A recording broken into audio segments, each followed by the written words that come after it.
enabling affordable and sanitary meals through cutting-edge robotics and AI. Let me introduce Dexai Robotics. Hey guys, and welcome to another episode of Builder Nation. For today's interview, we have David Johnson, founder and CEO at Dexai Robotics, the company improving the lives of kitchen staff everywhere. So welcome, David. Thank you so much for being here. Thank you so much for taking the time. Thank you for having me. I'm thrilled to be here.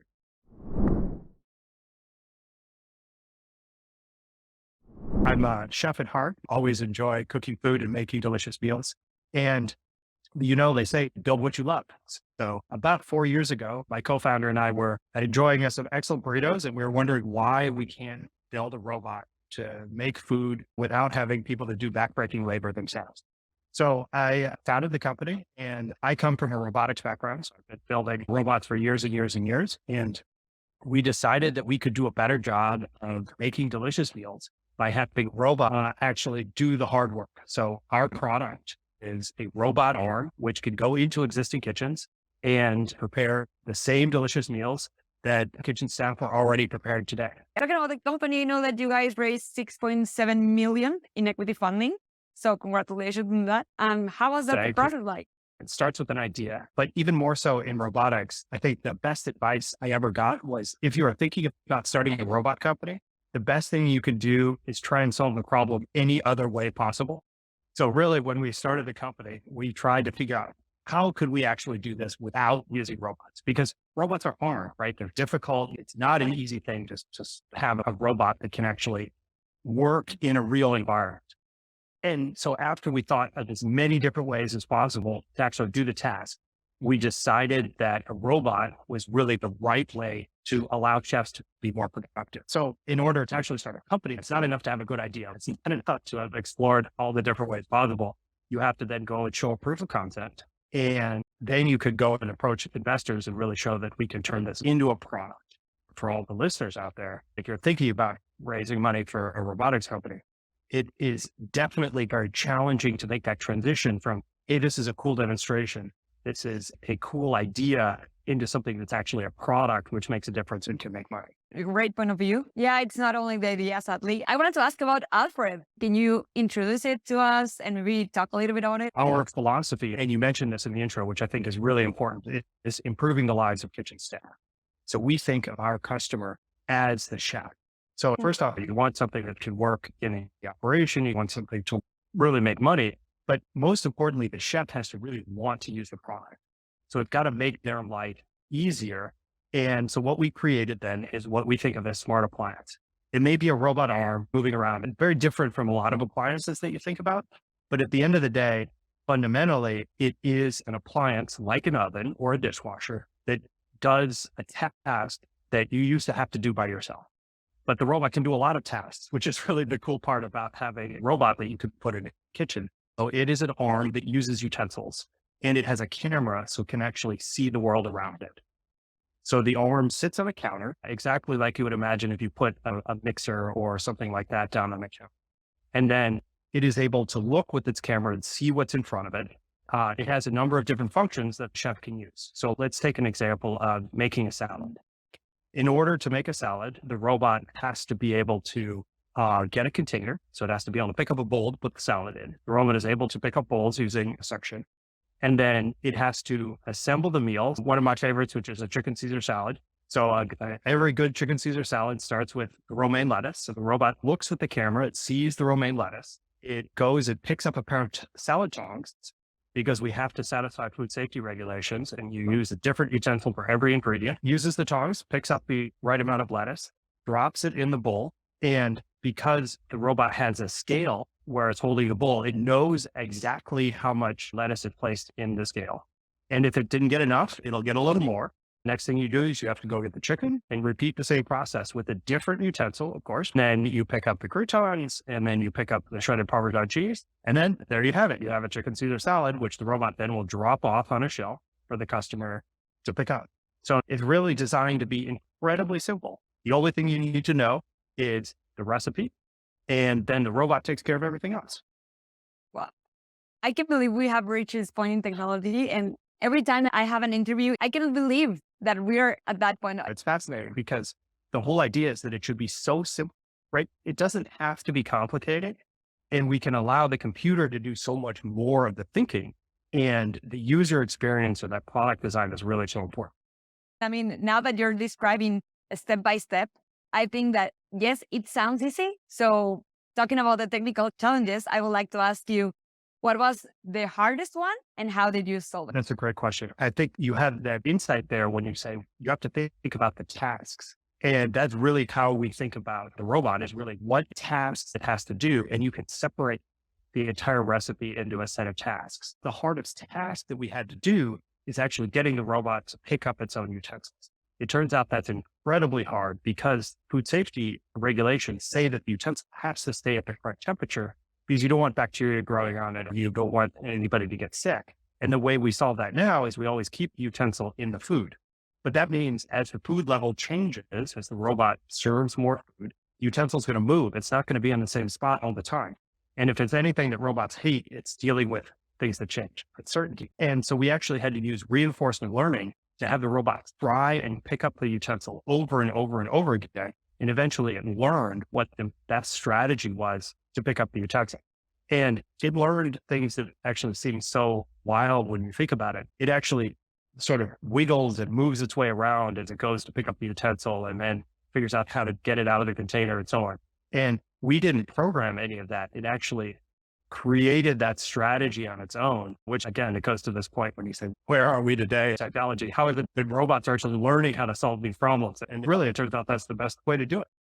You mentioned that you had a robotics background.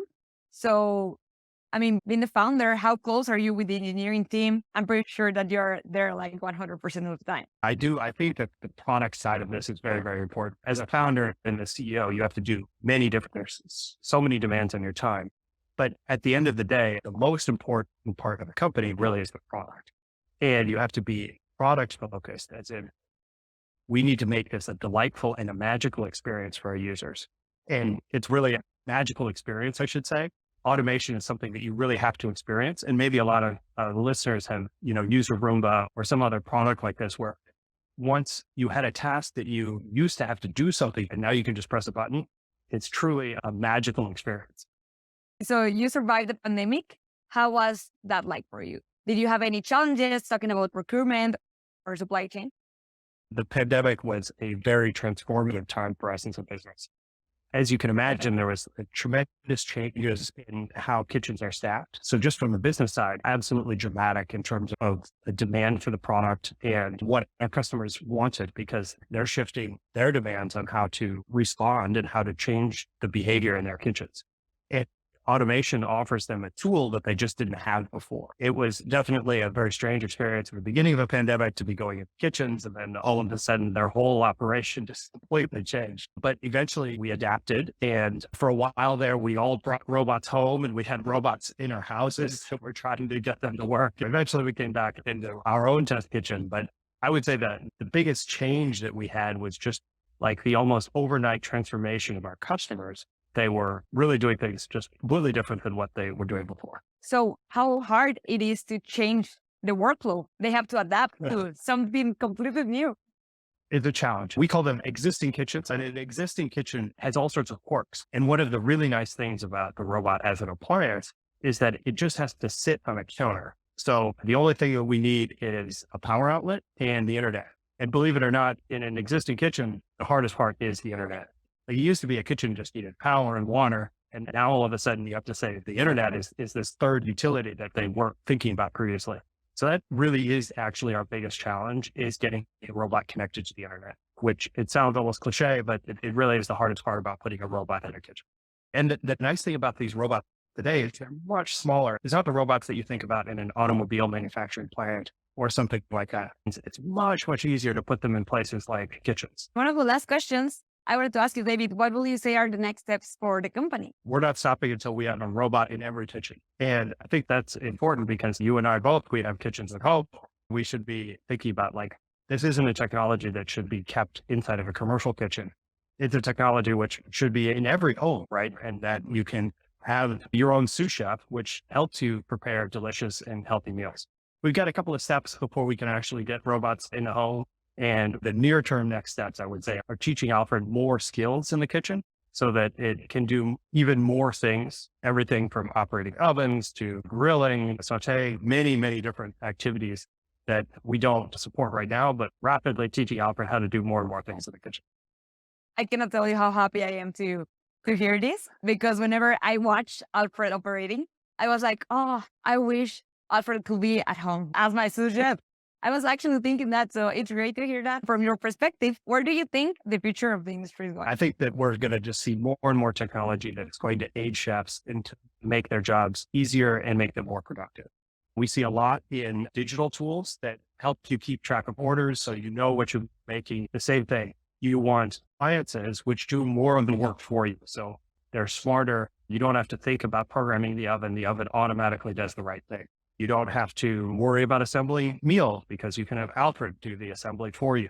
And instead, you're more of like the conductor of an orchestra, where you're in charge as the chef of keeping everything running smoothly. And you can allow a lot of the technology to take care of that. Automation is here. And it's definitely here. And the beauty of it is it really does take a lot of the difficulties of the job. And this is true in a lot of different industries. As we add more automation, we really can add more human touch. And I think that's one of the things that it's important not to forget as to why we're trying to automate in the first place. The human factor, I think it's really important. Food is so emotional, and it's like a home cooked meal is that wonderful experience. And we really want to make it so that you even get closer to that experience. And it's kind of a little counterintuitive to think that automation is a way to do that, but it's not an obstacle. Yeah. And last but not least, David, do you have any advice that you can share to future founders or CEOs in the industry? The most important thing is to build what you love. After all, you want to be able to be working on a product that you really, truly and passionately believe in. And it solves a problem that really is near and dear and close to your heart. We joke that at work, we always have to eat so many salads because you have to try whatever the robot makes. And so every day is great fun because a mistake with a robot is just one more delicious meal to try. And healthy. And healthy.